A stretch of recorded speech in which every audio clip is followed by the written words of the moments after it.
हो। नमस्कार, मैं निरपेंद्र कुमार और आप देख रहे हैं समाचार और वाइड डिस्कवरी। आप लोगों को बता दें कि अभी मेरा मौजूदगी जो है कि अभी हाजीपुर के तिरसिया में है और आप देख रहे हैं कि जो आज संत शिरोमणि रविदास जी का जो जयंती है 648वां जयंती जो है कि मनाया जा रहा है, जिसमें लेकिन हम यही कहेंगे कि अपने बच्चों को एक फोटो मारो, फोटो इसमें वीडियो में आता है फोटो। इधर इधर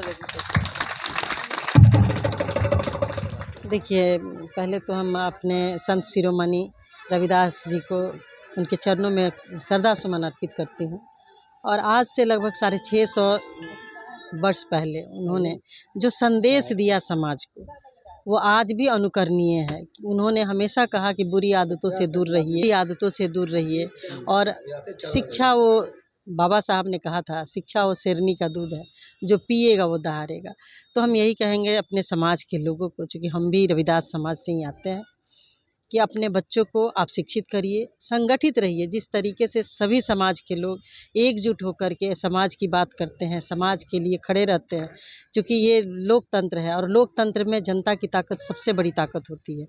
जब समाज अपनी ताकत को नहीं पहचानेगा, अपने अधिकारों को नहीं पहचानेगा, तो उनको कोई अधिकार देने वाला नहीं। वर्तमान परिस्थिति में जिस तरीके से खास तौर से रविदास समाज को उसके अधिकारों से वंचित करने की कवायद शुरू की गई है, जो कि बहुत ही दुखद है। इसके लिए समाज के लोगों को संगठित रहने की ज़रूरत है।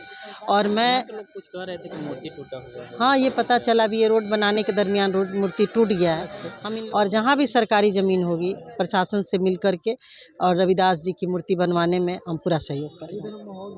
बहुत सारा कुछ लोग हैं जो अभी पिछड़ेपन की ओर हैं, क्या कारण देखिए, हो रहा है? वही हम कह रहे हैं ना कि संगठित होने का मतलब ये नहीं कि आप एक दिन बैठ करके पूजा कर लें। संगठित होने का मतलब विचारों का आदान प्रदान। आप अपने लोगों के यहाँ जाइए, हो सकता है एक दिन में वो ना मिले, दूसरी बार जाइए, तीसरी बार जाइए। जब बार बार जाएंगे तो परिचय होगा और वो समझ जाएंगे कि ये फलाने आदमी मेरे अपने लोग हैं, मेरे यहाँ आए हैं, हमको सहयोग करने आए हैं, हमसे सहयोग लेने आए हैं। तो होता क्या है कि जब आप किसी के पास जाते हैं तो विचारों का आदान प्रदान होता है, बहुत सी बातें निकल के आती हैं और उससे आदमी आगे बढ़ता है, आगे का रास्ता तय होता है और उससे समाज का विकास होता है। समाज के जो लोग हैं उन्हें क्या संदेश देना चाहते हैं? देखिए, जगत गुरु महाराज जी अपने अमृतवाणी में कहे थे, ऐसा चाहूँ राज में मिले सबन को अन्न, छोट बड़े सब सम बसे रविदास रहे प्रसन्न। वो बेगमपुरा के तरह राज को कल्पना किए थे और जो उस वक्त के क्रूरतियाँ थी तो उनको दूर करने के लिए वो अपने अमृतवाणी में बोले थे, यहाँ अगर छतरी भी है तो एक रविदास का बेटा भी उसके समान के रूप में होना चाहिए।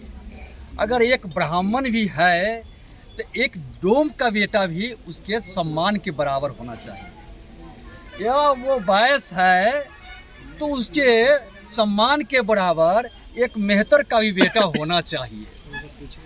तो रविदास जी इस प्रकार से कहे हैं और मैं तो कहना चाहता हूँ पूरे रविदास समाज के और साथ ही साथ पूरे इस पृथ्वी पर जितने भी मानव जाति हैं, पहले तो जाति थी नहीं, जाति को बंटवारा किया गया है, यहाँ वो एक सम्मान के रूप में देखना चाहते हैं।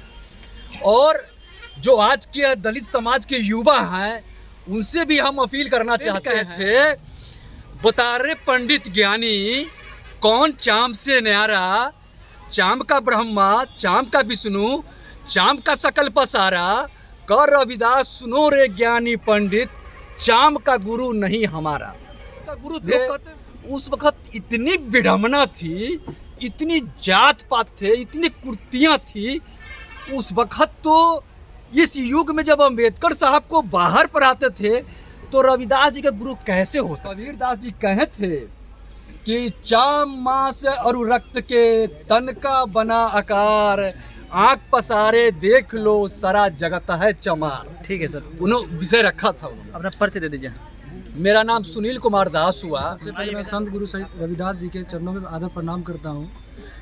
रविदास जी का जो विचार था वो था कि ब्राह्मण मत पूजिए जो होवे गुणहीन, पूजिए चरण चंडाल को जो होवे गुण परवीन। उनका इस अर्थात का कहना था कि हम उस व्यक्ति को पूजे जो ऊंची जाति का ना हो और जो नीच जाति का भी हो, जो गुण से परवीन हो, उस व्यक्ति को हम पूजें। लेकिन हमारे समाज में थोड़ा सा ये है कि जो ब्राह्मण कुल के हो गए, जो उच्च क्षत्रिय के लोग हो गए, वो गुण हो उनके पास या ना हो, फिर भी लोग उनको ऊंचा दर्जा देते हैं। तो ऐसा इस समाज को हम यही सुधारना चाहेंगे कि भले वो नीची जाति का हो या छोट जाति का हो, अगर उनके पास गुण है, उनके पास ज्ञान है, तो हम उनको पूजेंगे। जैसे हमारे संत शिरोमणि रविदास जी हो गए, वो नीचे जाति के ही थे, हमारे कास्ट के ही थे, लेकिन उनके पास गुण था, ज्ञान थे, इसी कारण उनको सब कुछ पूज रहे थे। लेकिन हमारे तो समाज में यही है कि उनमें थोड़ा सा विचार बदलना पड़ेगा और उनको ये बोलना पड़ेगा कि थोड़ा सा ब्राह्मणवाद से हटकर और जो भी है, जैसे मैं हो गया असली करके जो विद्या के देवी है सावित्रीबाई फुले, उनको हम लोग पूजेंगे और उनको हम लोग जयंती मनाएंगे।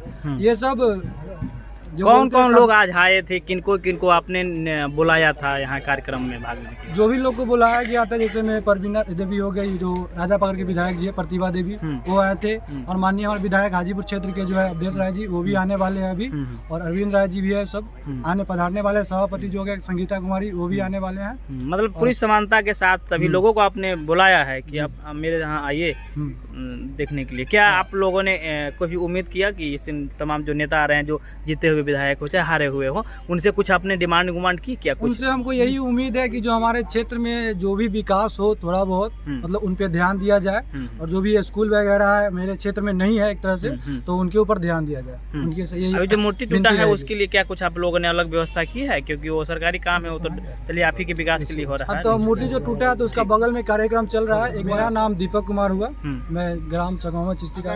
किसी देवी देवताओं को मंदिर रहता तो वो वहाँ पे रह जाता, लेकिन रविदास जी का, अम्बेडकर जी का जो मंदिर हटाकर वहाँ से हटा दिया गया, इस पे आप क्या कहें? जैसे मैं पहले 2-3 बातें कह देना चाहता हूँ। जी, रविदास जी का जीवन एक दर्शन है। जी, वह एक व्यक्ति नहीं, एक व्यक्तित्व की निशानी है। और यहाँ के समाज के लोगों ने इस बार इन्होंने कार्यक्रम का आयोजन नहीं किया है, न जाने सदियों से लोग इस कार्यक्रम का आयोजन करते आ रहे हैं। और उनकी जो विचारधारा है, जो उनका दर्शन है, उसको इस कार्यक्रम के माध्यम से आम लोगों के बीच रखते जा रहे हैं। और कि आपने गीता में देखा है, कर्मण्य ही बात कर से माँ फलेषु कदाचन। आपने जितने भी ग्रंथ आए हैं उस सभी में आपने देखा हो कर्म की प्रधानता रही है। बिल्कुल बिल्कुल।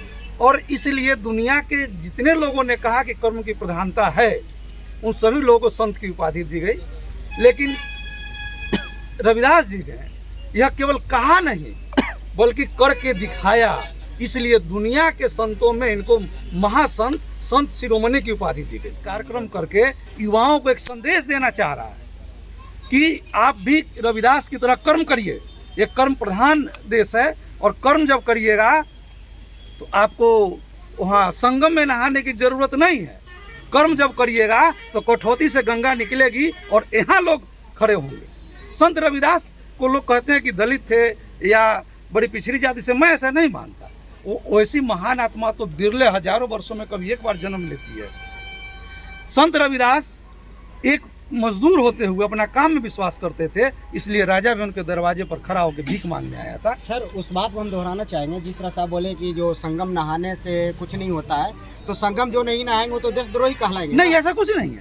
मैं तो नहीं गया हूँ, मैं तो देशद्रोही नहीं हूँ। अगर मैं संत रविदास जी की बातों को मैं मानता हूँ तो कर्म ही मेरा जीवन, कर्म ही मेरा दर्शन और कर्म ही मेरी गंगा। जो लोग कहते हैं कि दोस्त से तो पाप धुल जाता, हमारे जो बाबा है वो तो बोले कि जो गंगा नहीं नहाएगा वो देशद्रोही कहलाएगा। ऐसा है ना, कुछ बाबा का अपना धंधा चलता है, कुछ बोल देना है, कुछ उसे आप लोग तो मीडिया के साथी हैं, कुछ पॉइंट बढ़ जाता है, कुछ ज़्यादा सनसनी फैल जाती है।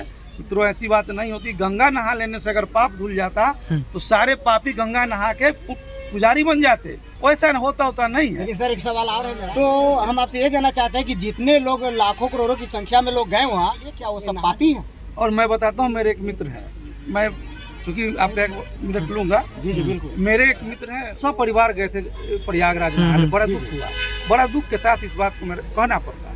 जब वो गंगा नहा के सब परिवार आ रहे थे, रास्ते में ही उनकी तबीयत खराब हुई और मर गए। कल उनका दाह संस्कार ही कुनारा घाट में हुआ है। आप बता सकते हैं कि क्या पाप धुल गए? इसको क्या कहते हैं?